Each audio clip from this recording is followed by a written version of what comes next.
বাংলায় বর্ষা একটু বেশি হয়। তার কারণ হচ্ছে বাংলা হচ্ছে নদীমাতৃকা দেশ।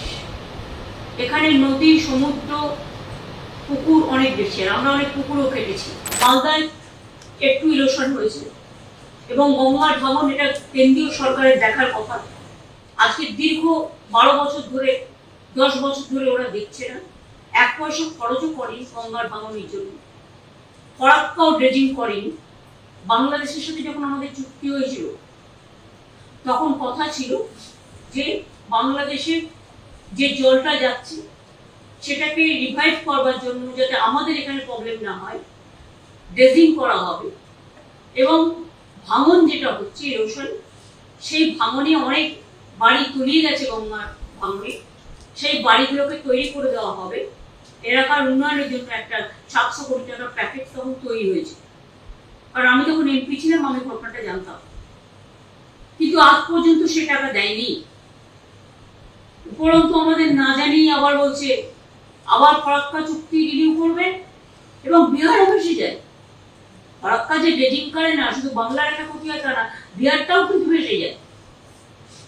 কিন্তু মেন পার্টি হচ্ছে আমরা। কিন্তু যখন এগ্রিমেন্ট বা কথা যেটা হলো, আলোচনা বাংলাদেশ এবং ইন্ডিয়ার প্রধানমন্ত্রীর সাথে, আমাদের কাউকে জানানো হলো না। খুব আনফরচুনেট। যাই হোক, আবার বলছে তিস্তার জলও দিল। তিস্তায় জল আছে তাই দেবে, তাতে উত্তরবঙ্গের একটা লোক খাওয়ার জল পাবে না। বর্ষার জল দেখে যেন গ্রীষ্মের জলের কথা আমরা না ভাবি। সিকিম ওর উপরে 14টা হাইড্রেল পাওয়ার প্রজেক্ট করেছে, তাতে সব জল টেনে নিয়েছে।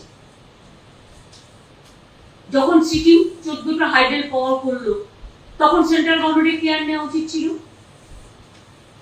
ওরা জানে সিকিমের বর্ডার কত ভয়ানক, অরুণাচলের বর্ডার কত ভয়ানক আমাদের দেশের জন্য, কিন্তু গভর্নমেন্টের কোনো মনিটরিং সিস্টেম নেই। আমরা বারবার ইনফর্ম করেছি, কিন্তু নো অ্যাকশন, যার জন্য আজকে মানুষকে ফেস করতে হয়।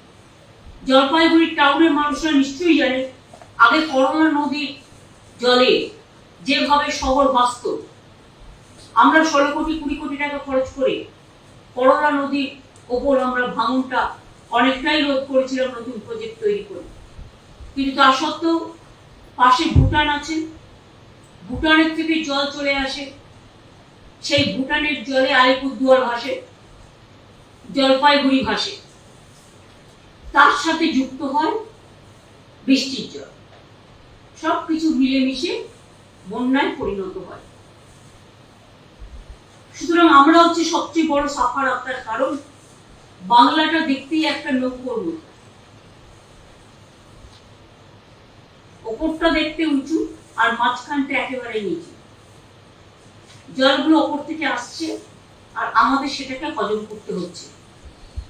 প্রতি বছর কোটি কোটি টাকা খরচা করেও আমরা এর থেকে রেহাই পাচ্ছি না।